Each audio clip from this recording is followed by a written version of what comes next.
Добрый день, уважаемые садоводы и огородники, подписчики моего канала, а также гости. Сегодня с вами Вячеслав, и мне сегодня хотелось бы поговорить о природном земледелии.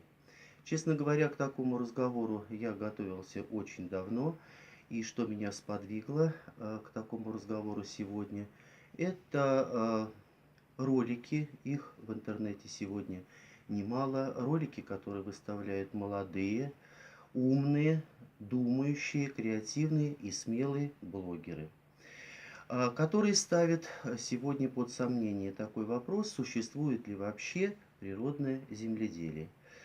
Честно говоря, я хочу сказать, что себя отношу к таким блогерам, которые нестандартно мыслят и считают, что природного земледелия не существует, и объясню почему.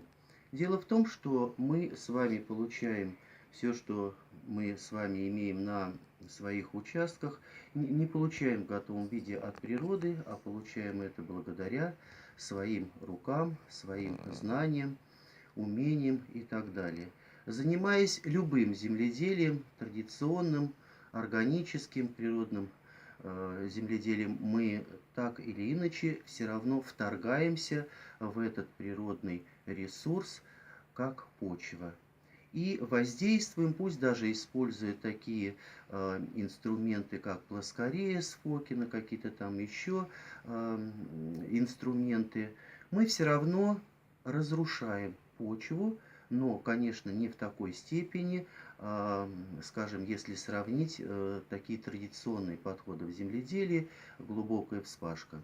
Я хочу сказать, что в последнее время я тоже не копаю землю, как и многие сторонники природного, так называемого природного земледелия, мульчирую почву, вношу большое количество органики, сею сидираты и так далее.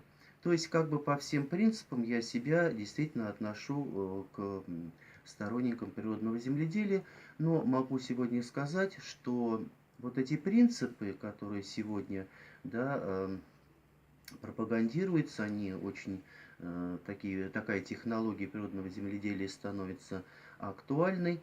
Я отношу себя к этим людям, но считаю, что правильно было бы назвать вот такую технологию природосообразной. Почему? Потому что, зная законы вот этого природного ресурса, как почва, мы стараемся в меньшей степени разрушать вот этот ресурс, знаем, какие микроорганизмы живут в верхних слоях почвы, в глубине почвы, так называемые аэробные, анаэробные бактерии. Вот, и стараемся действовать так, как действует природа. Но, я еще раз повторяю, мы все равно вторгаемся вот в этот природный ресурс, который живет по своим законам, и приносим незначительные, но разрушения все равно приносим. Конечно, мы стараемся больше вносить органики, понимая это, работать на плодородие, на восстановление почвы. Поэтому еще раз хочу в заключение сказать, так называемого природного земледелия с моей субъективной точки зрения не существует, а правильно было бы назвать такой подход, такие принципы природосообразными.